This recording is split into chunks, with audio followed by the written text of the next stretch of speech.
Presented by Prize Picks. $100 match on your first deposit. Welcome to Light Years.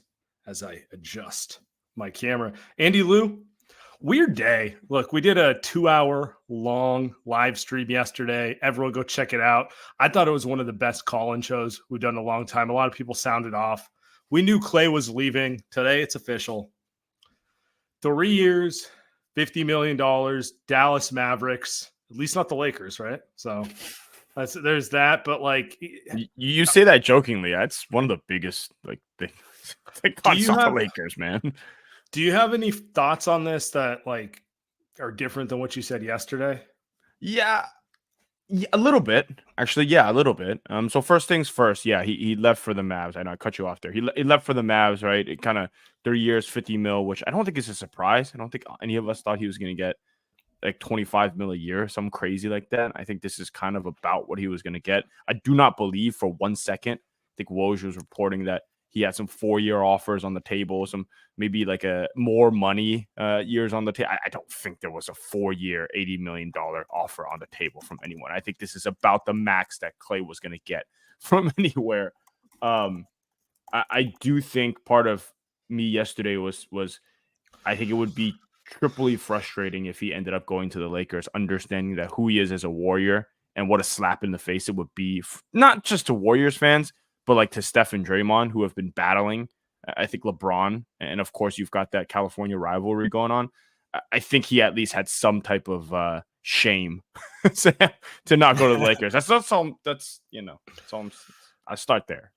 Yeah, I mean, stuff is starting to come out. I'm going to be honest with you. None of it's new to me. I don't think it's new to anyone paying attention. If anything, it's just confirmation of kind of worst case stuff. He was bothered that he got benched for pods. Newsflash, buddy, play better than him and you won't get benched. You know, he wanted to go to a new opportunity. I mean, he just seems bothered that the Warriors were not treating him like he was Draymond.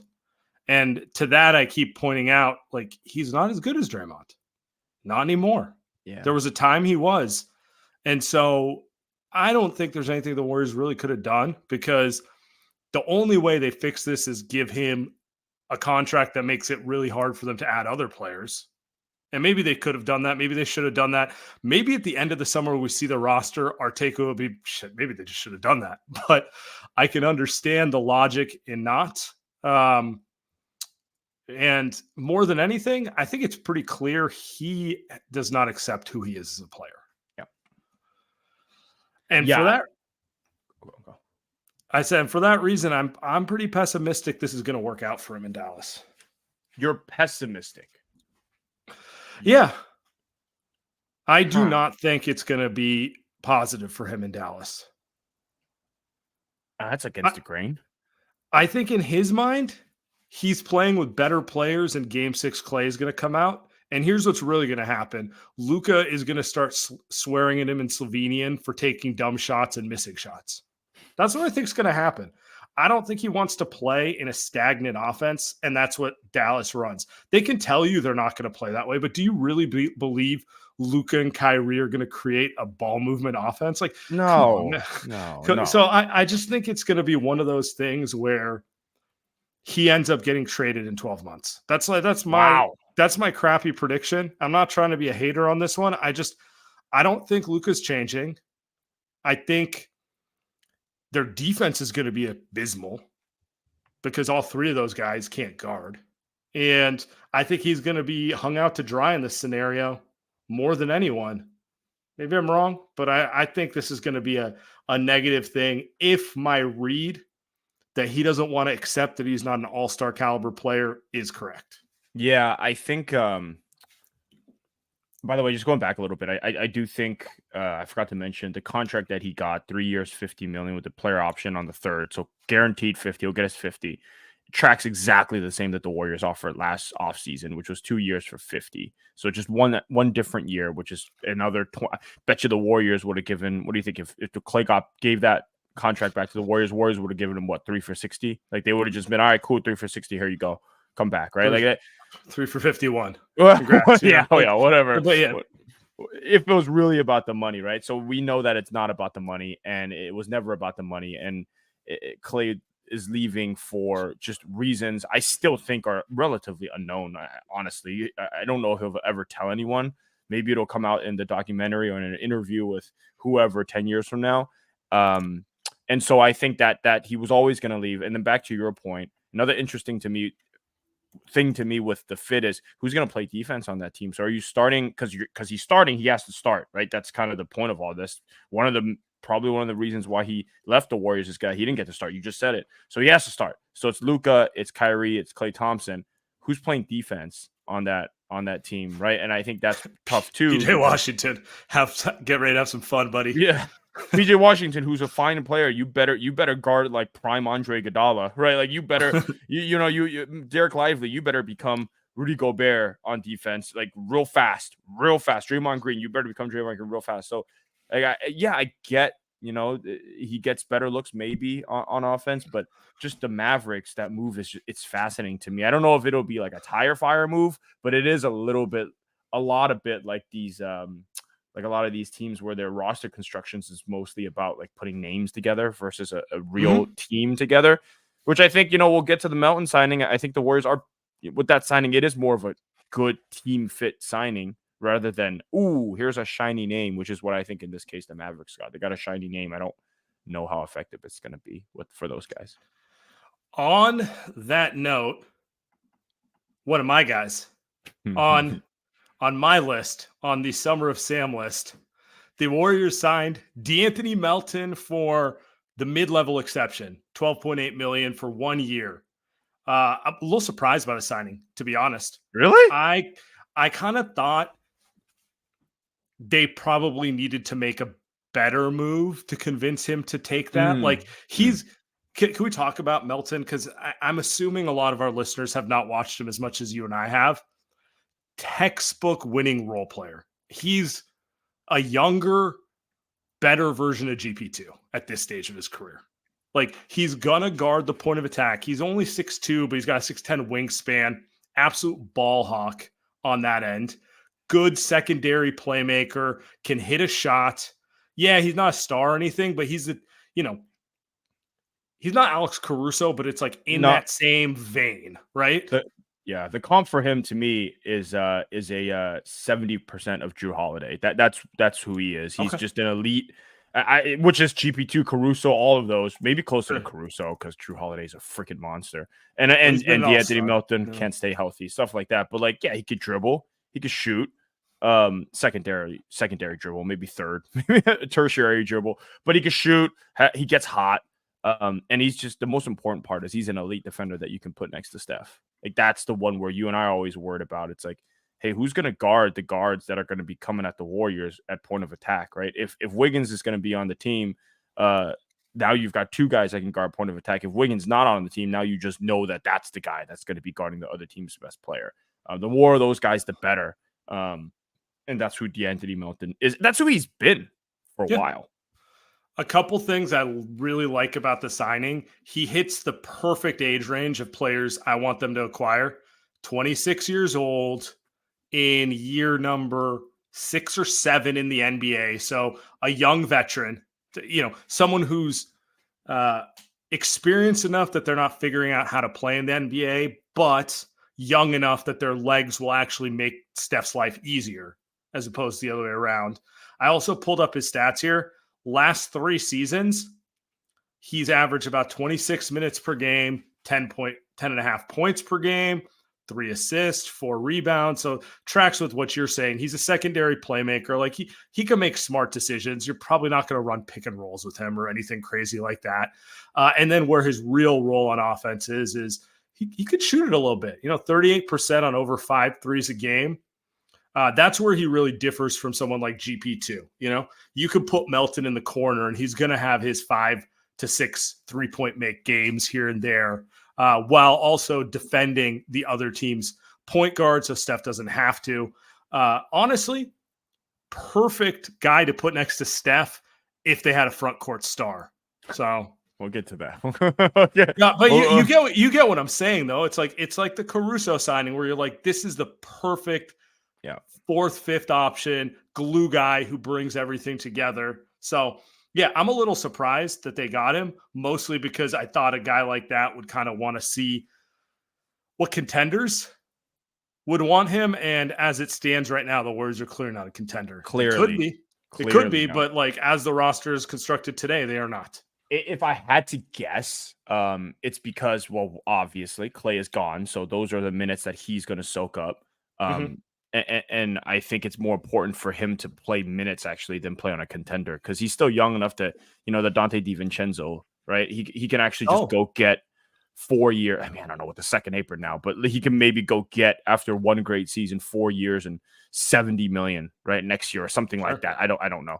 And that's to him probably more important. It has to be more important because DeAnthony Melton's not made quote unquote a ton of money in his career, so that's probably more important to him than winning a championship. So it makes a lot of sense, I think, in my mind. And also, is it crazy?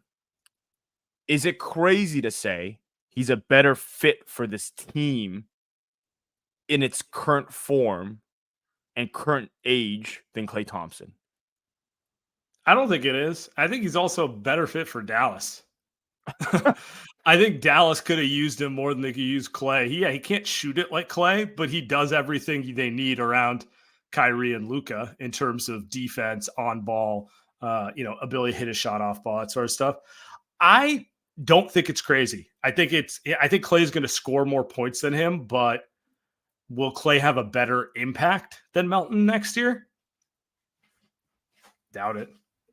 So I think just in terms of today, what they get and what they lose, maybe it ends up being a wash. Maybe it ends up kind of in the Warriors' favor just in terms of roster construction.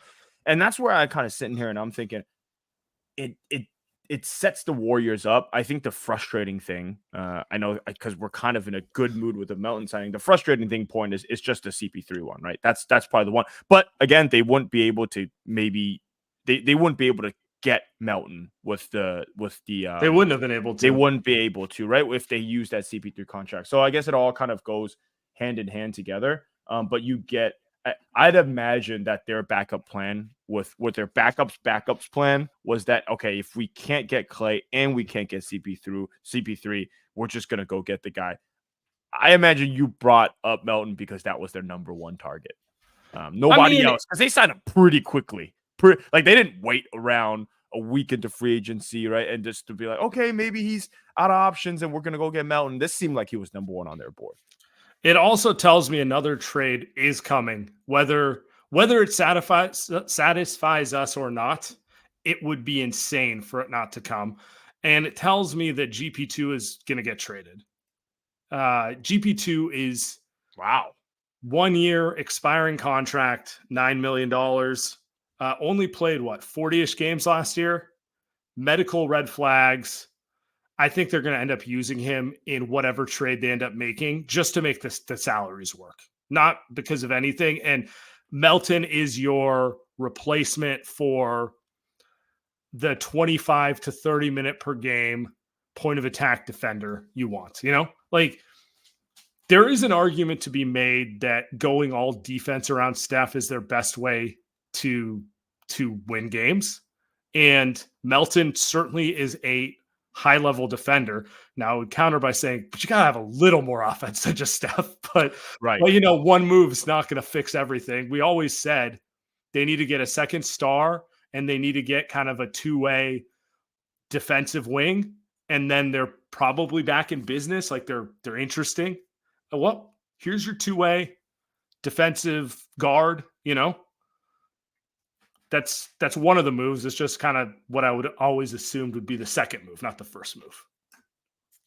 Yeah, not the first one. It's interesting to me. The two types of I think moves that they made so far is the non-move of going and trading Chris Paul's contract and getting someone like Zach LaVine, and which felt like kind of like a luxury tax move, right? Just saying like, hey, we're just forget about the value that we get back on the court. Mm-hmm. We'd rather just not pay. And you can argue maybe that's the right move, right? Where they're just not pay guys and we'll just get under the tax. And then the second move is actual roster building, because the first move is more just money about the money. Yeah. Second move is feels like more about roster building, when it's like, okay, if we're not going to get Klay back, who can we get that's a good fit for Steve Kerr, good fit for Steph Curry and Draymond? And I don't know. I don't think there is anyone better than Danny Melton, which kind of tells you, I don't know. Like Mike Dunleavy on one hand is tasked with putting the right players around Steph and Draymond, and then on the other hand, he has to appease the old, how much money he gets to actually spend. He is in a very Farahani situation where he's really good at finding kind of the fringe pieces, but can he get the big boy? Can he get it done? We'll get to I don't know. We'll see. But yes, let's pay a bill real quick, and then we got someone interesting to talk about. We got the big boy, literally. All right, well, here's podcast. You know who we're brought to you, but we're brought to you. We are brought to you by Prize Picks. Prize Picks is America's #1 daily fantasy sports app with over 5 million active members. Prize Picks is the easiest and most exciting way to play daily fantasy sports. Unlike other apps, on Prize Picks, it's just you against the numbers. All you do is pick more or less on 2 to 6 player stat projections to watch the winnings roll in. You can now win up to 100 times your money on Prize Picks with as little as 4 correct picks. You can turn $10 into $1,000. With the finals over, the hoops action doesn't stop on Prize Picks. Women's basketball is still heating up with stars like Caitlin Clark and Angel Reese. You can win up to 100 times your cash watching them ball out. Prize Picks is available in more than 30 states across the country, including Texas, California, and Georgia. I made my first $10 deposit and received an instant $10 bonus. If you have the skills, you can play for a shot at turning your 10 into 1,000. And with the 4th of July hot dog eating contest coming up, Prize Picks will be providing a square for Jeffrey Esper to eat 1 hot dog. So you can put that into any of the plays that you got. If he eats 1, you win. So download the Prize Pick app today and use code LightYears for a first deposit match up to $100. That's code LightYears on Prize Picks for a deposit match up to $100. Pick more, pick less. It is that easy. And we are brought to you by Raycon. You may have heard me talk about Raycon's everyday earbuds before, but now is the time to check them out because they just launched the upgraded model of the best-selling everyday earbuds. With the new quick charge function, 10 minutes of charging yields 90 minutes of battery. And this is available in a variety of vibrant new colors to complement any and all skin tones. I kept it simple with the black pair, but you may also have others in blue, green, and even purple. You got ergonomic design to comfortably fit the widest range of airs, plus optimized gel tips for a cozy custom fit.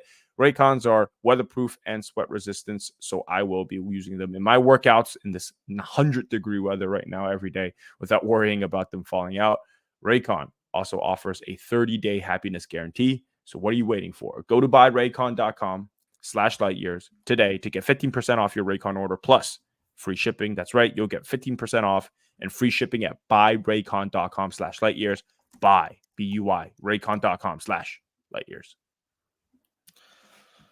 I decided to go all out and get the purple ones. I wanted pink like you, but they didn't offer me them. So no, they're great. They're great headphones. Okay. There's another rumor that's going around today. I think I'll bring it up here. Brian Windhorse letting the world know the Warriors are interested in Lauri Markkanen. All right. Let's go. There's your second scorer right there. All right. There is your second scorer. I'm a big Lauri Markkanen guy. Not going to be cheap. So on the one hand, just for our listeners who are not super familiar, on the one hand, he only makes $18 million next year. Obviously, after that, he's going to get a huge contract because he's an all-star caliber player. Utah, run by Danny Ainge, not the team to trade him for cheap. Just if you know anything about him in the past.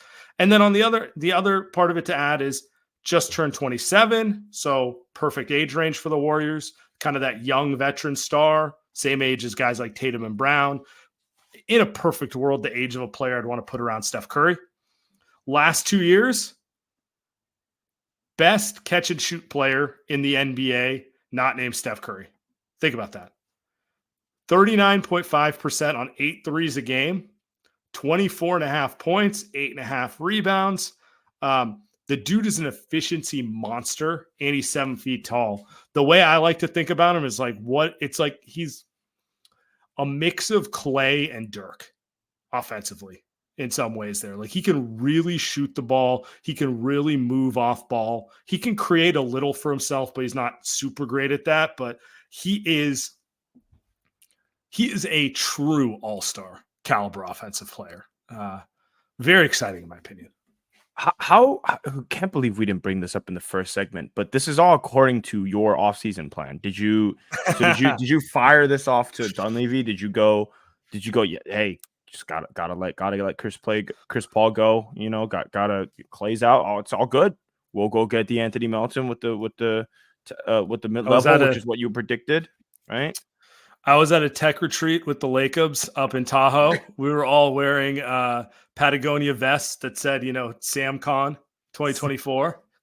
And I laid out all my options for free agency, and apparently that's the one they like the most. Yeah, it is. They're like, wow, this is good. Wait, it saves us money and we get better? Joe, you should have seen Joe's eyes light up. Yeah, all you have to do is just give up every pick. But you get to keep Kuminga.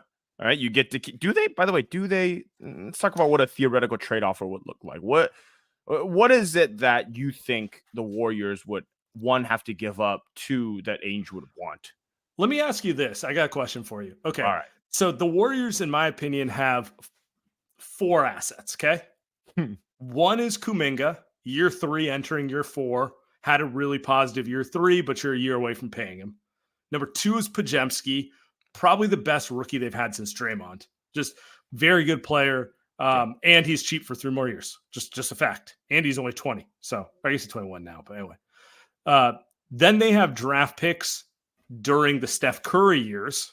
So maybe 2025, 2026. But Steph will still be playing, right? Like this year, they had a terrible season. They set the 14th pick? Yeah. Reasonably, if they got Lauri Markkanen, I would assume the pick would be probably 20, maybe 25, something like that, And then you have the picks in the 2032. I think Steph's like the Tom Brady of basketball, but I don't think he's playing until he's 44. I just don't. I don't think he's got another 8 not years. Not basketball. Yeah.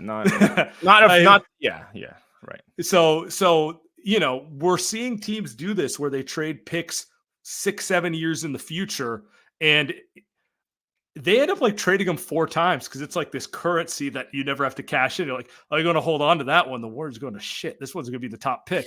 That sort of thing, So of those 4, which do you think is the most valuable? Are you asking me to rank them? Yeah, rank them because there's 4 different types of assets. I think. Okay, so I think it's dependent on who you're trading this to. Okay, obviously this is going to be Danny Ainge and what he values. And where the Jazz are, by the way, in their team building cycle. In their team building, yeah. Which is, if they're trading Lauri, it's tanking. That's their team building cycle. Cooper flag, baby. Cooper flag time. Number 1, I think, is going to be the longer picks, the 2030. I think it has to be, because if the Warriors are trading those picks, I'd imagine those are pretty unprotected, or at least pick swaps. They're just, I'd imagine it'd be like a 2030 unprotected first, which, but I do it again. I do it. They can't do 2030, but they could do, because that's technically they traded it for Chris Paul. They did. It's protected, but they can't double trade it. So it's just sitting out there. But they could do 2031 with a swap, 2032, 2019, 2029, which is the same concept. So do 2029. So that's the one. I think that's number 1. I think number 2 is probably Podziemski, and then 3 Kuminga, and 4 is the 2025 first. Just like, I agree with you. It'd probably be a late teens, late or mid 20s pick. I think that's the ranking. I think Ainge probably likes pods. Ainge is a good scout. I think he knows what players have good feel for the game. The Kuminga's 3 because I don't think why the hell would Ainge want to pay Kuminga? Like on a team that rebuilding, it makes no damn sense. Like, unless he reroutes it to another team for something else, maybe. But I think, do you agree? I think that's the 4. I think I agree with you, because my gut is, if Ainge is trading Lauri, he's saying, let's be the next OKC. Let's be garbage the next 2 years. Let's get every top prospect we can, and then let's have this war chest of picks to make future trades once we've drafted our Chet Holmgren or our Wemby or whatever it may be, right? Like that'd be my thought. And if you're taking the big picture long view, you just want the stuff that has the longest runway. You don't want to be like in 6 months sitting down with Kuminga's agent to negotiate, not even knowing where the hell your team's going, that sort of thing. So I agree with you. I think I kind of led the witness with the way I set it up, though. So, I mean, yeah, are you comfortable giving away picks when you know Steph will never be there? I think that's like, I know how you feel. I kind of want people, if you're watching this on YouTube, click subscribe, but also let us know in the comments, are you comfortable trading picks in the 2031, 2032? Basically, Steph's gone. But you're willing to do it because that's the price you have to pay to get Lauri. I'm curious where people's heads at. I want to throw this part in because they make this trade. Lauri's going to be on the team for a while. They're gonna extend him, and I think let's say the package is Pajemski and picks. Let's just say that's the package because Ainge doesn't want to pay and filler, sure, but yeah, GP2 or whatever. Looney, sorry, Loon. That might hurt. I don't know if I do that. But I would like you're making a leap of faith that Kuminga's going to make a leap. And maybe those picks aren't as bad if Kuminga's your second option on the team. I'm very concerned if Kuminga's your first option. But Sam, what if you have Kuminga and Lauri Markkanen and Kuminga? Like now your team, maybe it's a little bit easier to build into the Steph Twilight years and after, and you hit on someone else. I don't know. I'm just saying at least it would be better. I hate the idea of having to trade pods because I like the way he plays. I'm a believer that the upside's higher than people give him credit for, but let's go with your theory, which is he's probably going to have to be included. Yeah, I mean, okay, it's 2028. Steph's 40 years old. He's retired, okay? Lauri Markkanen's 30, so very much in his prime. Kuminga would be 25, 24, 25. In theory, if you just get a good starting point guard, like not Steph, not even like Jalen Brunson. Who's a good starting point guard? Who's like a middle-of-the-road starter? I would say Jalen Brunson before the season started, but yeah, not anymore. I keep thinking of Mike Conley, but he's too old. Tyus Jones, maybe throw him in there. It's a league average point guard.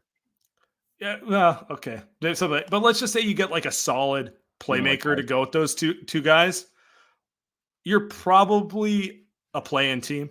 I mean, okay, if Kuminga pops, you're actually a very good team. I think you're hoping that, right? 4 years from now, But let's just say he stays on a normal trajectory where he's good, but there's no like Jaylen Brown leap.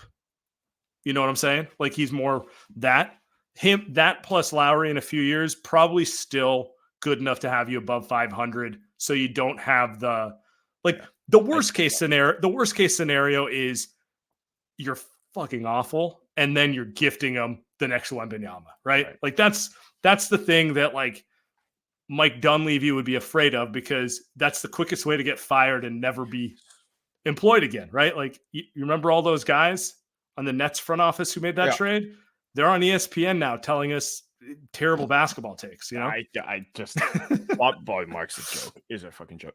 Not my cup of tea. No, I don't think he's anyone's cup of tea. I don't even know how he's on there. Maybe then the trade that for Warriors fans they would love, and maybe Ainge would like this, is just salary filler and a crap ton of picks. Like maybe it is just Looney Looney GP2, and just how many can they give up? 4 unprotected. How many pick swaps can they give up? 3? I don't even know. Do you know what's like it's the maximum amount of stuff? It's the reverse. You can only give up picks 8 years out. So the latest pick they're allowed to trade would be 2032. And since the 2031 is tied up in the Jordan Poole deal, and you cannot give consecutive picks up in a row. Right. God, I'm starting to sound like a cap guy. That means technically they can trade 3 firsts and they can do a swap on. We do 4 pick swaps. So technically they could, that's like amazing. The high end. That's also assuming that they don't find a way to get another pick, like trade someone for a random pick and then throw that in the package. Yeah. But that's like I don't know if they'd have to put all that on the table. I'm just saying, like, that's the most they can put on the table. I maybe they would have to. My hesitation was OKC coming in and blowing the doors off, right? And now I don't know. I mean, you made the counterpoint. Maybe OKC doesn't want to do it. I mean, they signed Isaiah Hartenstein, right? They signed him for a pretty big contract, right? Do they want to pay Lauri Markkanen now? Is that what they want? I don't know. It seems to me it's just me regurgitating what Windhorst said, but he mentioned the Spurs. Okay. The Spurs are the one because they have almost as many picks as OKC. And unlike OKC, they didn't just go out and get Hartenstein. So they technically have the space to do it. So, like, what's more attractive? The random Hawks pick that the Spurs own, or the Warriors 2032 pick? Well, the Hawks pick, I mean, they trade Trey, they're tanking. I mean, it could be that pick. That pick's valuable, but do you want any other Spurs picks, knowing that Wemby's going to get them? Right. Those are all like number 27 overall in the draft. You know, I wouldn't want that. Wouldn't want that. I mean, it's nothing special. Like, I would bet on Wemby's teams being pretty good for an extended amount of time. Before we get out of here, we didn't even talk about this. Okay, let's say it happens. Let's say it is that Podziemski trade. Let's say it's not Kuminga. Let's just say that, okay? Or you could say it's Kuminga. It doesn't really matter to me for the context of this. So Give me pause. Starting lineup is Steph Curry, DeAnthony Melton, I'm assuming is going to start. Let's say Wiggins is at the 3 now. Then you got Lowry at the 4 and Draymond at the 5. You've lost Looney and GP2. You still probably have Moses Moody off. You have some version of Kuminga or Moody off the bench, probably not both. 1. You got Trace off the bench. Let's assume they're going to find a competent backup point guard, which I don't know why I should assume that, because between Corey Joseph to Brad Wanamaker, a lot of times they haven't done it. Anyway, all of that happens. How good is that team next year? I mean, I think they're. I could see it going a lot of different ways, but I'm curious. Yeah, I was just kind of paused, and I was just like, how good is that team? They won 46 games last year. Yeah, but 50 went to the finals. So yeah, I think. I mean, dude, the team could easily be 42 to 50 wins. I think that's 40 to 50 wins is the range, I think, of that team. And I don't know if that's like a 50. I don't know if they get to a 55 win team unless you keep pausing Kuminga and one of them just goes supernova with that leap. But I think they're squarely in that 48 win range, which is kind of where they were last year. I think that's where they're at. I think they're so much better. You think they're 54 wins? In the current NBA, no. But I think – so here's what I'm trying to – let me reframe it. Are they in the play-in? Are they, 4, 5, 6? Or are they a top 3 team? If I had to guess, I don't think they're top 3 because I don't think they have the depth to just win as many games as a young – like, okay, Shea's going to play 77 games. You know what I'm saying? Steph will not. So that's tough. I think they have a very realistic chance, though, to be in that Clipper Mavericks range of a 4, 5, 6 team in the West, and then they could be dangerous in the playoffs. And here's my last point on that. If Lauri Markkanen is who I think he is, and he's your guy who can you can run the offense through him because he's going to get you 25, it's a lot easier for Wiggins to be a 3rd, 4th option. It's a lot easier for Kuminga to be a 3rd, 4th option. It's a lot easier for Steph to stay healthy. And if that's the type of move that makes Kuminga lock in defensively and play better on that end, or it makes it easier for Wiggins to go back to being who he was 2 years ago, then I'll use the Fitz thing. It's like a new signing or something. It's like one of those things where it's there's downstream effects of you're getting the best version of Wiggins instead of whatever the hell we've seen the last 2 years. I have no argument against what you just said because I think you're 100% right with how this move makes other players better. Which we haven't even gotten to the point. It's like, how good is Lauri Markkanen going to be next to Draymond and Steph? Actually, now there are some weaknesses with him, but I think for the purpose of this exercise, I think it's only good. And maybe I take back my 48 wins, but I think a lot of that is going to be. I'm fascinated to see if they can get this done without without giving up Kuminga and or Pods. And if they can just, I mean, they might just let Utah control their draft for the next half decade. And maybe that's fine because again, it's about the window that you have today. And I know they fucked up the Klay stuff and they messed up the CP3 stuff, maybe. But you can argue this is the final guy. This is going to be Lauri Markkanen month here until he gets traded. This is the final piece I think they could trade for. It is objectively a better trade to make than the one for Paul George. I mean, I don't know what moves they would have if this one, if this doesn't get done, you're back to Zach LaVine, or I don't know, you're begging the Wizards for Kuzma. Yeah. You know what I'm saying? This is the best move that's out there, and I think I like it for two reasons, or I like it for a lot of reasons. But I love the idea of Steph and Draymond being surrounded by three dudes who are between 25 and 30. Melton 26, Lauri 27, and Wiggins in this construct is 29. So those are all guys in the perfect age range to athletically supplement them. I also think defensively, if you have Melton and Wiggins out there playing to their capabilities with Draymond, Lauri's, let's just say, weaknesses on that end can be hidden way better in that construct. So it's a perfect trade. It's a perfect fit. I mean, there really is the only downside of this trade would be 5 years from now. And you know what? As I always say, I don't give a fuck.